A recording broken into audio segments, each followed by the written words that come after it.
6th of June current affair. So सबसे first news was about quantum chips. तो कौन कौन से क्वांटम चिप्स है एंड किसके द्वारा वो लेके आए गए थे ये याद रख लेते हैं. तो गूगल का विलो है, IBM है, IBM का कॉन्डोर एंड हेरॉन. ठीक है, कॉन्डोर और हेरॉन. इंटेल का टनल फॉल्स है. अमेजॉन वेब सीरीज़ का ऑकलॉट है, ऑकलॉट आई गेस यही पढ़ते हैं. देन माइक्रोसॉफ्ट का मेजोराना 1 एंड 2. ठीक है, मेजोराना 1 मेजोराना 2 ये दोनों माइक्रोसॉफ्ट का है. तो एक बार रीड कर लेते हैं. एम से माइक्रोसॉफ्ट है तो मेजोराना याद रख लेंगे. अमेजॉन का ऑकलॉट कैसे याद रखेंगे कि लॉटरी लगती है, फिर अमेजोन से लॉटरी लगेगी तो पैसे आएंगे ना, पैसे आएंगे फिर अमेजोन से खरीदेंगे तो लॉट से लॉटरी याद रख लेना. ठीक है. एंड गूगल का तो विलो, तो गूगल करेंगे हम लोग विलो, पिलो से याद रख सकते हैं विलो, तो Google Willow. Then IBM Condor Heron. IBM का कैसे याद रखें, कॉन्डोर हेरॉन. इंटेल का टनल है, इंटेल का टनल करके याद रख सकते हैं, टनल फॉल्स. ठीक है, टनल फॉल्स इंटेल का. तो एक दो याद रहेगा. तो अगर मैच दी फॉलोइंग वगैरह में आया या फिर 4 में से एक ऑप्शन है तो बाकी सारे भी ऑप्शन में रहेंगे तो एलिमिनेट करके भी हो जाएगा.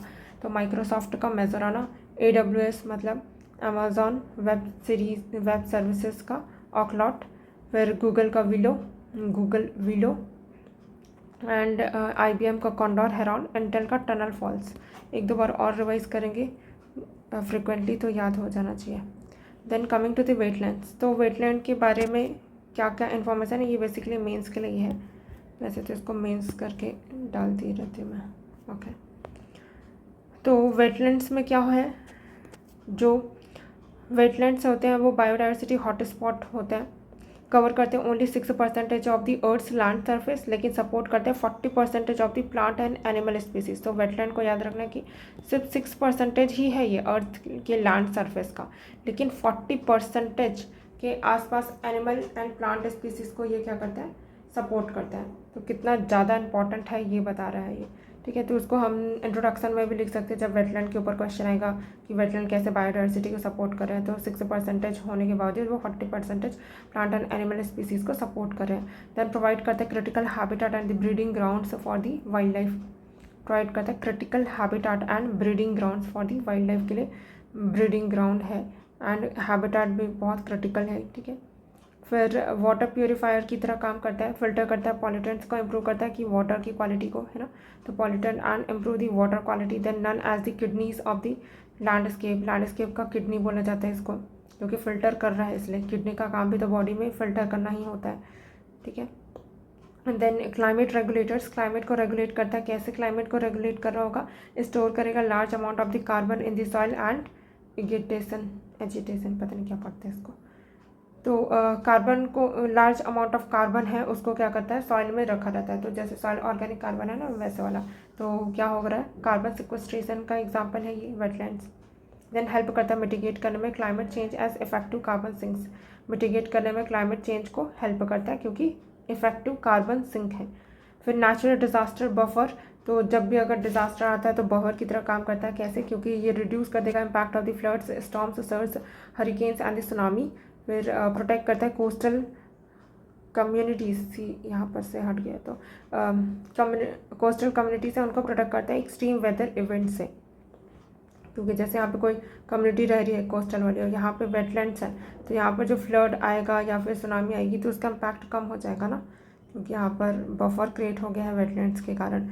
Then flood control act as a natural response, जो नेचुरल स्पंज की तरह काम करता है, एब्जॉर्ब करता है excess rainfall and recharge ground water. अब क्योंकि वाटर यहाँ पे कॉन्स्टेंटली क्या रहता है, वाटर लॉक्ड कंडीशन में रहता है ना वेटलैंड में, तो फिर क्या होगा, तो वाटर पेनिट्रेट करेगा अंदर, तो ग्राउंड वाटर लेवल है वो इंक्रीज होगा, एब्जॉर्ब करेगा एक्सेस रेनफॉल को. देन हेल्प करता है moderate floods and the droughts. Moderate करने में हेल्प करता है, फ्लड को भी ड्रॉट को भी, मतलब दोनों एक्सट्रीमिटीज से बचाता है. फिर लाइवलीहुड सपोर्ट भी प्रोवाइड करता है, जैसे food, fodder, fish, water resources सब, क्योंकि वाटर लॉक्ड कंडीशन है तो यहाँ पर प्लांट वगैरह तो ग्रो होंगे ही एंड फिश भी होंगी क्योंकि पानी हमेशा से ही यहाँ पर रुका हुआ रहेगा. देन सस्टेन करेगा फिशरीज़ को, एग्रीकल्चर को एंड दी को टूरिज्म को भी सपोर्ट करेगा. Then solar cycle.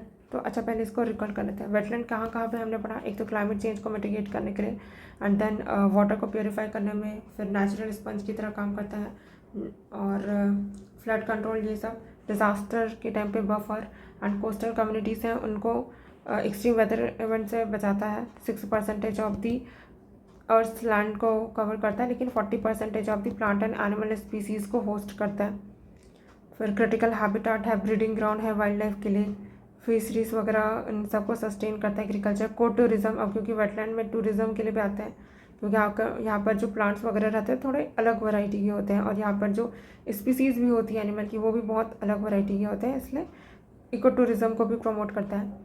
क्लाइमेट को रेगुलेट करता है, फिल्टर करता है वाटर को, एंड किडनी की तरह काम करता है, kidney of the landscape. Okay, इतना काफ़ी है। Then next solar cycle. तो सोलार साइकिल के बारे में हम पहले भी पढ़ चुके हैं वैसे तो स्टार्टिंग में, बट वापस रिवाइज कर लेते हैं कि सोलर साइकिल लगभग 11 साल का होता है। यहाँ पर हम दो चीज़ें देखते हैं कि solar minima and solar maxima ये होता है।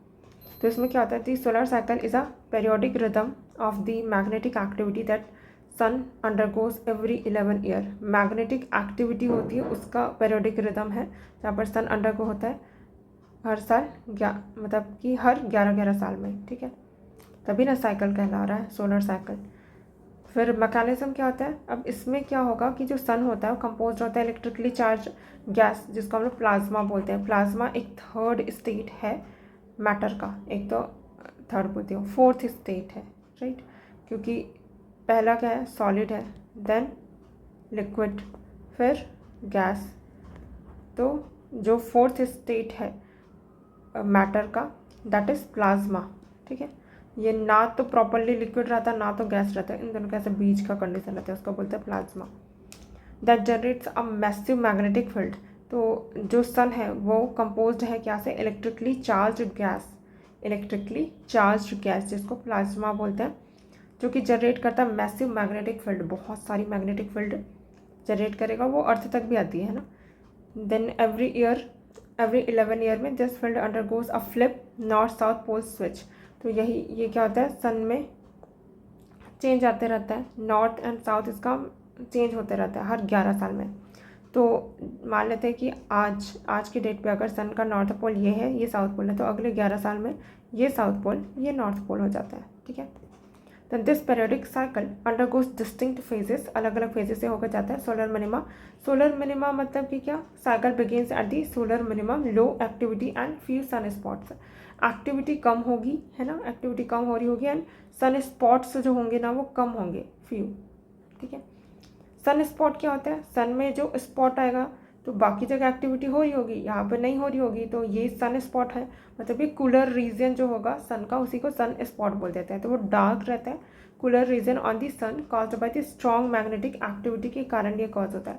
And despite being cooler more sunspots correlate with the sun emitting more total energy. और भले ही ये कूलर रीजन रहता है, लेकिन मोर सन स्पॉट अगर होंगे ना तो कोरिलेट करते हैं with sun emitting the more total energy, और ज़्यादा एनर्जी एमिट करेंगे, ठीक है। देन सोलर मैक्सिमम क्या होगा, as activity builds towards solar maximum की तरफ जब एक्टिविटी बिल्ड होगी तो सन बिकम्स स्टॉमी, बहुत ज़्यादा वो स्टॉमी हो जाएगा, featuring the highest number of the sun spots and frequent eruptions, और बहुत ज़्यादा फ्रिक्वेंट एरप्शंस होते रहेंगे। तो यहाँ पे सोलर मिनिमा के टाइम पे तो सन स्पॉट है लेकिन फ्यू है, ठीक है। सोलर मिनिमम के टाइम पे फ्यू सन स्पॉट है, लेकिन सोलर मैक्सिमम के टाइम पे highest number of sunspots है। तो इसको उसी से नाम से याद रख लेना, जब मिनिमम बोलेगा तो sunspots will be few and activity also low, ठीक है। और जब सोलर मैक्सिमम की बात होगी तो highest number of sun spots and frequent eruption, मतलब एक्टिविटी जब ज़्यादा दिख रही है और इसलिए स्टॉमी हो जाएगा। तो इम्पैक्ट क्या होगा स्पेस वेदर पे during the more active phase, ये वाला ज़्यादा एक्टिव वाला फेज है। The sun also experiences an increase in the giant eruption, तो इसमें देखा भी है ना हमने, frequent eruption and giant eruption होंगे as the solar flares and coronal mass ejection. तो जब सोलर मैक्सिमम का टाइम पीरियड होगा तो उस टाइम पे हमको ज़्यादा सोलर फ्लैर देखने को मिलेगा as compared to the solar minimum वाला condition, and coronal mass ejection भी देखने को मिलेगा। सोलर फ्लैर का मतलब क्या होता है, सडन जो बर्स्ट होता है ना एक्स रेज का, and radiation travelling at the speed of the light के स्पीड से जब ट्रैवल करेगा, and caused by the release of the magnetic energy in sun spot regions. CME coronal mass ejections क्या होते हैं? मैसिव बबल्स होंगे plasma के and magnetic fields flung into the space में फ्लंग कर जाएंगे। देन इम्पैक्ट क्या होगा? They can disturb power grids, ये डिस्टर्ब कर सकते हैं पावर ग्रिड को, एंड नेविगेशन सिस्टम को भी, रेडियो कम्युनिकेशन को भी, एंड मतलब जो भी वेव्स डिपेंडेंट है ना। देन सैटेलाइट ऑपरेशंस अफेक्ट करते हैं, एस्ट्रोनॉट्स को इंड्यूस करते हैं geomagnetic storms affecting the magnetic fields and events like the aurora, इन सबको कॉज करेंगे, राइट। देन E85 फ्यूल, जैसे अपन E20 पढ़ते थे तो उसमें क्या होता था? 20% ब्लेंड होता था, तो यहाँ पे E85 में क्या होगा? 85% ब्लेंड होगा। तो E85 is a fuel blend, second, E85 is a fuel blend containing the 80 to 85% ethanol and 15 to 20% petrol. तो एथेनॉल को हम लोग पेट्रोल में ब्लेंड करते हैं, और हमने इससे पहले के करंट अफेयर में पढ़ा था कि डीजल में हमने क्या ब्लेंड किया था? आइसोब्यूटेनॉल, ठीक है, तो याद रखना। तो जब पेट्रोल बोलेगा तो उसमें एथेनॉल ब्लेंड होगा, एंड डीजल में आइसोब्यूटेनॉल। इसमें कार्बन इज 4 ब्यूटा बोला ना, एंड यहाँ पे एथेनॉल है, मतलब कि C2 है ना। Then it is design specifically for the flex fuel vehicles. Flex fuel vehicle मतलब कि क्या? जो वेरी कर रहा होगा ब्लेंडिंग, उसमें भी काम करता है ना, ऐसा वाला इंजन, और उस इंजन के ऊपर जो डिपेंडेंट व्हीकल होगा तो उसको फ्लेक्स मतलब वही फ्लेक्सिबल, ठीक है। तो fuel vehicles FFV are vehicles whose engines can operate on varying ethanol petrol blend from E20 up to E100। तो E20 से E100 तक का मतलब कि 100% एथेनॉल पे भी वो इंजन काम करेगा, क्योंकि इंजन को जब डिज़ाइन किया जाता है उसको एक स्पेसिफिक डिज़ाइन दिया जाता है कि इतने वाले ब्लेंड वाले पे काम करेगा। बट यहाँ पर क्या हो रहा होगा कि वो फ्लेक्सिबल होगा, ठीक है, इसलिए इसको फ्लेक्स फ्यूल व्हीकल बोला जा रहा है। सिग्निफिकेंस क्या होगा? रिड्यूस करता है ग्रीन हाउस गैस इमिशन को। हाँ, तो जब भी हम ब्लेंडिंग इसलिए तो कर रहे हैं ना, ताकि ग्रीन हाउस गैस इमिशन कम हो, एंड क्लाइमेट चेंज है उसको हम मिटिगेट कर सकें। Enhances the energy security bye lowering the crude oil imports. Energy security को भी इन्हांस करेगा, क्योंकि इसके कारण हमको जो क्रूड ऑयल का इंपोर्ट है वो कम हो जाएगा, क्योंकि अगर 85% तो एथेनॉल यूज़ कर रहे हैं तो जो पेट्रोल है उसको हमको कम इंपोर्ट करना पड़ेगा। एंड देन वही फिजिकल एक्सचेकर कंट्रोल, ये सब हो जाएगा, बजट मैनेजमेंट, ये सारी चीज़ें है ना। Then supports ethanol production from agriculture feedstock से। अब क्योंकि एथेनॉल का डिमांड बढ़ जाएगा तो एग्रीकल्चर फीड स्टॉक में हम एथेनॉल प्रोड्यूस ज़्यादा करना चाहेंगे, boosting the farmers income, farmer का इनकम भी बूस्ट होगा इस तरीके से। देन नेक्स्ट 8 जून का देखते हैं। तो यूपीआई है, ये भी अगेन मेंस वाला है, वहाँ पर हमको यूज़ करना होगा। यूपीआई कहाँ पे यूज़ कर सकते हैं? तो boost to the digital economy. UPI captures nearly 85% of the India's digital payment and 49% of the global real time payments, promotes financial inclusion. तो जब भी अपन को ये दिखाना होगा कि डिजिटल लिटरेसी, ये सारी चीज़ें, तो कैसे यूपीआई है वो ट्रांजिशन कर रहा है इंडिया का, जो डिजिटल ट्रांजेक्शन है उसको। तो लगभग 85% इंडिया का जो डिजिटल पेमेंट है वो यूपीआई के थ्रू ही हो रहा है ना। और भी टेक्नोलॉजी है जहाँ पर हम ट्रांजैक्शन कर रहे हैं, लेकिन यूपीआई अकेले ही 85% इंडिया का डिजिटल पेमेंट को कॉन्स्टिट्यूट कर रहा है। एंड ग्लोबल पेमेंट में जो रियल टाइम पेमेंट हो रहा है उसका 49% है वो यूपीआई के थ्रू हो रहा है, जिससे फाइनेंशियल इंक्लूजन प्रमोट हो रहा है। Then other countries UPI is linked. कौन कौन से कंट्रीज़ में हमारा यूपीआई है? एक तो अभी तो यूपीआई लॉन्च किया हमने कंबोडिया में, ठीक है, तो ये अपना इंडिया। इसके आसपास कहाँ पर हमने यूपीआई लॉन्च किया है? तो यूपीआई पेमेंट कहाँ करेंगे? जब सिंगापुर जाएंगे तो वहाँ से कर लेंगे, भूटान से कर सकते हैं। एंड देन देखो अभी नेपाल नहीं है यहाँ पे, नेपाल में जाएंगे तो यूपीआई से पेमेंट नहीं कर सकते, लेकिन भूटान में कर सकते हैं।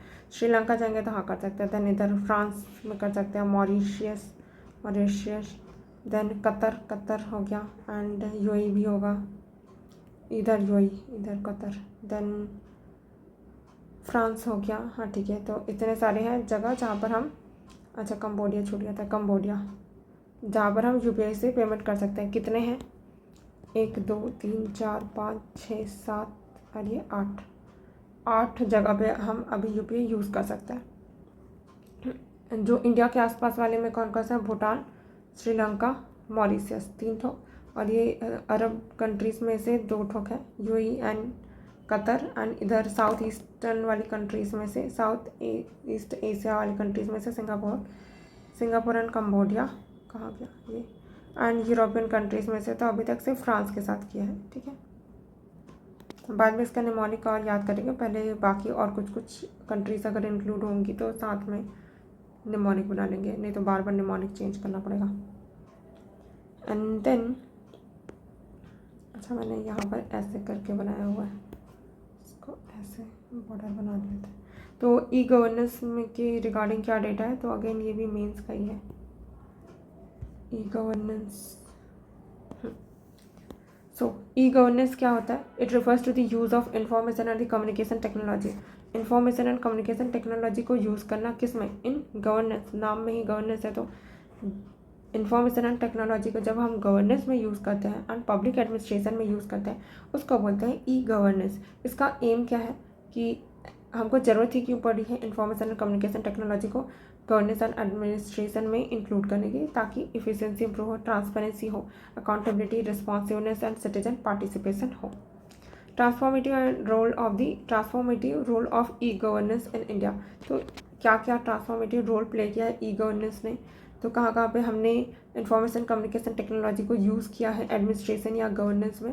तो इम्प्रूव्ड सर्विस डिलीवरी है वो इम्प्रूव हुई है, faster and any time access to the government services को आप कभी भी एक्सेस कर सकते हो, वरना पहले क्या होता था, जब हम कोई टेक्नोलॉजी यूज़ नहीं करते थे तो 5 बजे तक का जो गवर्नमेंट का जो भी काम रहता था वो ख़त्म हो जाता था, उसके बाद तो हम कुछ कर ही नहीं सकते थे गवर्नमेंट का काम, अगर हमको कुछ भी करना था, लाइक अप्लाई करना था कहीं पर भी, तो अब तो हम कभी भी कर सकते हैं। तो faster and any time access to the government services like Umang portal हो गया, single platform for the multiple government services, बहुत सारे गवर्नमेंट सर्विसेज का एक सिंगल पोर्टल उमंग पोर्टल बना दिया गया है। दैन ट्रांसपेरेंसी एंड अकाउंटेबिलिटी के लिए, जैसे कि यहाँ पर रिड्यूस हो गया corruption through the digital and auditable processes के थ्रू, जैसे गवर्नमेंट ई नाम हो गया, तो ट्रांसपेरेंट पब्लिक प्रोक्योरमेंट, तो गवर्नमेंट है वो प्रोक्योर कर रही है तो वो हमको दिख भी जाएगा कि गवर्नमेंट ई मार्केट प्लेस में कि कितना क्या हो रहा है, तो इससे करप्शन वगैरह है रिड्यूस हुआ, मतलब कि क्या ट्रांसपेरेंसी एंड अकाउंटेबिलिटी इंश्योर हुई।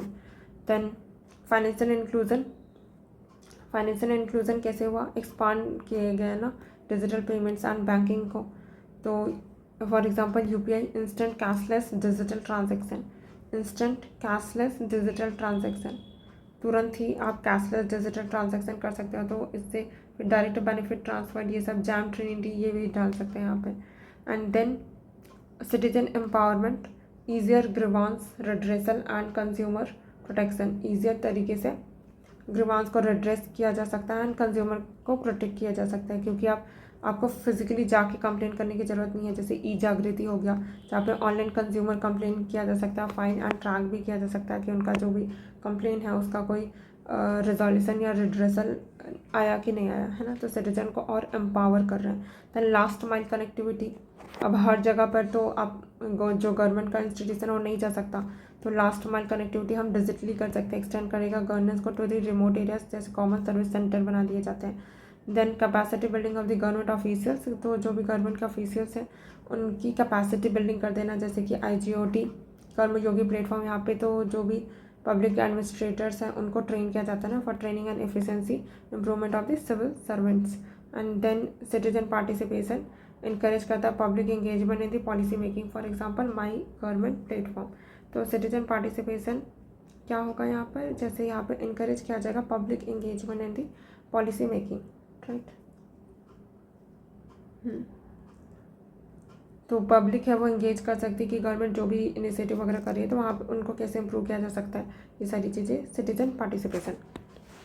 क्या क्या पढ़ा हमने, ई जागृति पढ़ा, देन गवर्नमेंट ई नाम, तो इसको GEM, फिर IGOT कर्मयोगी ट्रेनिंग के लिए एंड कैपेसिटी बिल्डिंग, है ना, I mean training and efficiency improvement of the public servants, e Jagriti, and then GEM, फिर उमंग पोर्टल, बहुत सारी गवर्नमेंट सर्विसेज का एक सिंगल विंडो, और क्या क्या पढ़ा, इन सबको ना हाईलाइट करके रखते हैं। उमंग हो गया,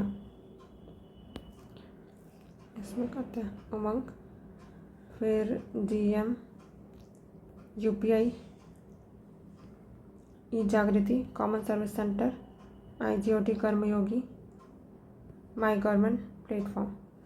तो ये सिटीजन पार्टिसिपेशन की बात होगी तो माई गवर्नमेंट प्लेटफॉर्म, कैपेसिटी बिल्ड करना होगा तो IGOT Karmayogi, last mile connectivity through the common service centre, citizen को एम्पावर करेंगे कैसे कि वो कभी भी कंप्लेन कर सकते हैं, e Jagriti, then financial inclusion UPI के थ्रू, ट्रांसपेरेंसी अकाउंटेबिलिटी GEM के through, government e market place, then improved service delivery Umang portal. And then next is the youth led protest. तो ये सोशियोलॉजी में भी यूज़ कर सकते हैं एज वेल एज जो भी करंट ट्रेंड है उसके अकॉर्डिंग GS में भी सोसाइटी वाले पोर्सन में, एंड देन सोशल जस्टिस वहाँ पे यूज़ कर सकते हैं। क्या है ये? Recently there are waves of the protest dominated by the youth sweeping across continents from Asia to Africa to Europe to America, including the Bangladesh, Nepal, Kenya to India, indicating discontent against establishment। तो recently हमको क्या देखने को मिला है कि way of protest देखने को मिला है अमंग यूथ्स। अब यूथ क्यों प्रोटेस्ट कर रहे हैं? Because they are dissatisfied. अब ये पूरे वर्ल्ड में देखने को मिल रहा है, ऐसा नहीं कि सिर्फ इंडिया में ही, है ना। तो वेव्स है तो कहाँ से आ रहे हैं? तो एशिया में भी हमको देखने को मिला, अफ्रीका में भी, यूरोप में भी एंड अमेरिका में भी, ठीक है। और कंट्रीज़ की बात करें स्पेसिफिकली तो बांग्लादेश, नेपाल, केन्या से लेकर इंडिया में भी हमको देखने को मिला। अब ये क्या जनरल कैरेक्टरिस्टिक्स हैं इन यूथ लेड प्रोटेस्ट का, कि सब में कॉमन क्या है? सबसे पहली बात तो सबका डिजिटल एक्टिविज़म सोशल मीडिया के थ्रू। तो ये यूज़ कर रहे हैं जो यूथ है, क्योंकि ये टेक्नोलॉजिकली एडवांस्ड है ना। ये जो एज ग्रुप जो इनमें यूथ लेड प्रोटेस्ट है उनमें, तो इनक्रिप्टेड ऐप्स को वो यूज़ कर रहे हैं, जैसे टेलीग्राम, सिग्नल, ये सब, VPN and online anonymity tools को, ताकि वो बाईपास कर सके surveillance and coordinate mass action. तो सर्वेलेंस को बाईपास कर सके जो भी गवर्नमेंट सर्वेलेंस कर रही है, और कोऑर्डिनेट कर सके मास एक्शन को। फॉर एग्जांपल 2025 में नेपाल का जो Gen Z coordinated over Discord to vote for an interim prime minister, कि एंटरिम प्राइम मिनिस्टर है उसको वोट करने से डिस्कॉर्ड कर रहे थे, और डिस्कॉर्ड टू वोट, ठीक है।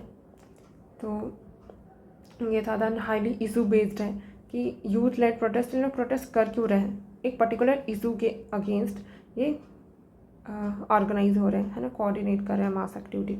तो इशू बेस्ड है rather than the broad ideological affiliation नहीं है इनका कि हम किसी आइडियोलॉजी को प्रमोट करते हैं, नहीं, इनका इशू बेस्ड है। This mobilisation are triggered by the specific and urgent crisis.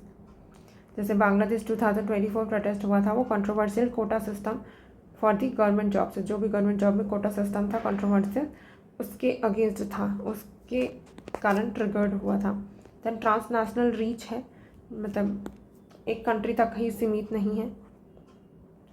तो अरब स्प्रिंग जैसे 2010 started from the Tunisia and spread to the Egypt तक भी स्प्रेड हो गया था। ये सब ट्यूनीसिया वाली कंट्रीज, ये सब याद है ना। तो MATLE ये था ट्यूनीसिया, है ना, ये अल्जीरिया, ट्यूनीसिया से लेकर यहाँ इजिप्ट, देन लीबिया में भी, and then Syria and Yemen, Syria इधर है, सीरिया एंड देन यमन तो इधर है, तो यमन, ठीक है। यहाँ तक क्या हुआ था, पहुँच गया था। Then informal and lack formal leadership, इनमें कोई फॉर्मल लीडरशिप हमको एज सच देखने को नहीं मिलती है। इनफॉर्मली वो ऑर्गेनाइज होता है leadership, making them agile and inclusive.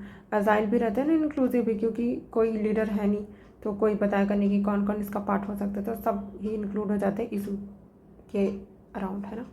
Hong Kong का 2019 demonstrations adopted leaderless approach to evade the Chinese surveillance को इवेट करने के लिए। Then others generally non violent होते हैं, short lived and but high impact वेस होता है। Use of the technology and digital means को वो यूज़ कर रहे हैं। देन ड्राइविंग फैक्टर्स क्या है, इकोनॉमिक डिस्ट्रेस के अराउंड भी ये क्या हो रहा है, ऑर्गेनाइज हो रहे हैं। जैसे कि केन्या में हमको देखने को मिला था 2024 प्रोटेस्ट में against the draconian tax hikes amid the cost of living crisis. Already cost of living बहुत ज़्यादा था, उसमें भी टैक्स हाइक कर दिया गया, तो यूथ है वो आए, ऑर्गेनाइज हुए एंड प्रोटेस्ट किए, ठीक है। डिसकंटेंट अगेंस्ट द गवर्नमेंट के अगेंस्ट डिसकंटेंट देखने को मिला, जैसे कि 80% of the non violent campaign से सीकिंग रिजीम चेंज जा रहे थे। वो feature substantial youth participating, US agency for the international development and government failures, India's 2026 cockroach Janata party protest और लीज्ड एग्जामिनेशन इरेगुलरिटीज़, एग्जामिनेशन में इरेगुलरिटीज़ है उसके कारण, तो गवर्नमेंट गवर्नेंस फेलियर को भी दिखाता है। देन वे अहेड क्या है, इंस्टीट्यूशनलाइजिंग youth participation in the policy making, driving structural economic reforms, addressing unemployment crisis को एड्रेस करना, स्ट्रेंथन करना democratic accountability can address issues of the youth, मतलब कि यूथ के इशूज़ को एड्रेस किया जाएगा तब जाके कुछ हो सकते हैं ना। एंड यूथ का पार्टिसिपेशन को इंस्टीट्यूशन में इंक्लूड किया जाए, वो क्या चाहते हैं, उनकी डिमांड, वो सारी चीज़ें। देन स्ट्रक्चरल इकोनॉमिक रिफॉर्म किया जाए, अनएम्प्लॉयमेंट है उस इशू को एड्रेस किया जाए। देन फसाई के बारे में पढ़ते हैं। फसाई जो है ये, इसका हेडक्वार्टर है न्यू दिल्ली में, ठीक है, न्यू दिल्ली में इसका हेडक्वार्टर है। एंड देन ये किसके अंदर इस्टेब्लिश की गई है, food safety and standards act 2006, तो फसाई एक्ट 2006 के अंदर इस्टेब्लिश की गई है। एंड ये एक स्टैट्यूटरी अथॉरिटी है, ठीक है, इंडिपेंडेंट स्टैट्यूटरी अथॉरिटी, एक्ट से बनी है तो स्टैट्यूटरी ही होगी ना। Ministry of health and family welfare के अंदर आती है। तो कैसे याद रखेंगे, फूड है तो फूड से तो सबका हेल्थ, पूरे फैमिली का हेल्थ है उसका वेलफेयर करना है, पूरे फैमिली के हेल्थ का वेलफेयर करना है फूड से। Then laying down the science based standard को ले डाउन करते हैं for articles of the food and to regulate their manufacture, storage, distribution, sale and import.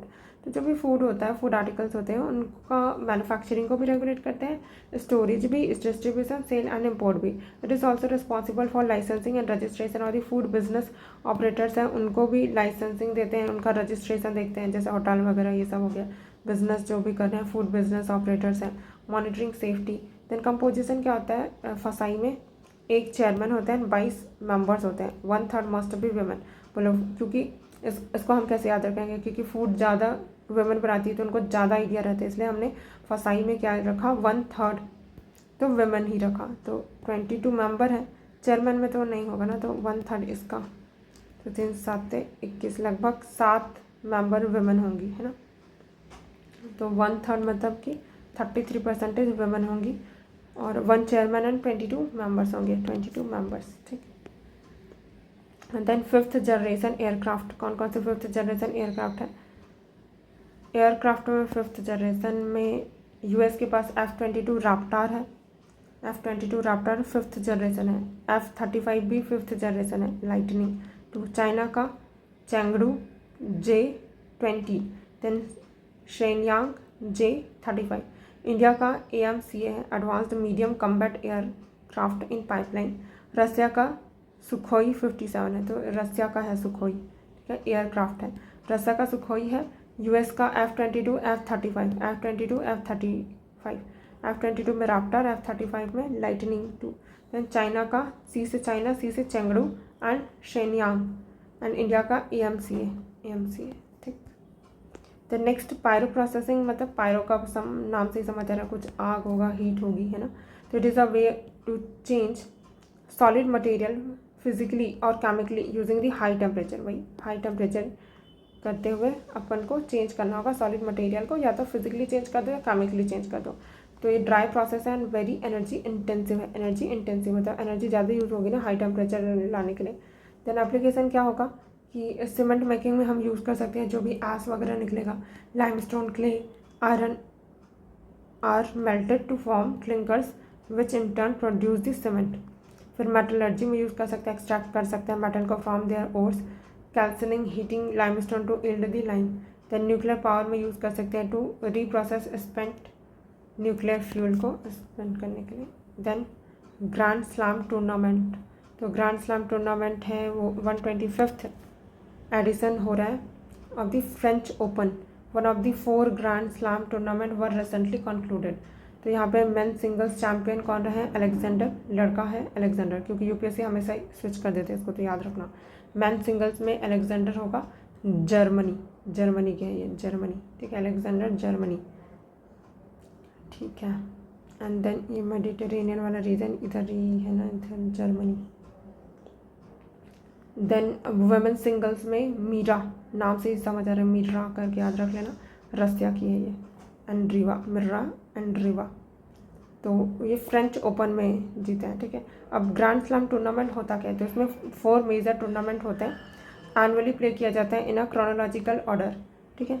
तो एक साल में एक इवेंट होगा, अगले साल में वो वाला होगा, फिर नेक्स्ट में वो, फिर ये। तो 4 कौन कौन से होते हैं, सबसे पहले ऑस्ट्रेलियन ओपन होता है, हार्ड कोर्ट जिसको बोलते हैं, फॉलोड बाय द फ्रेंच, तो पहले A, then F, then W, then U, UVWS। तो यहाँ पे बस अल्फ़ाबेटिकली फॉलो नहीं हो रहा है, W पहले हो गया देन U हो रहा है, बाकी तो यहाँ पर A एंड F। तो AFWU, ठीक है। तो ग्रैंड स्लैम में ये याद रखना, ग्रैंड स्लैम AFWU, पहले Australian, then French, then Wimbledon जो भी है, एंड देन US, ठीक है। ये वाला हार्ड कोट है and this is clay court, then ये ग्रास एंड देन हार्ड, ठीक है। तो यहाँ पर क्या होगा, Seared Gurnus managed to throw a board comprising the 4 Grand Slam chairs and open for the entry to all internationally ranked tennis player।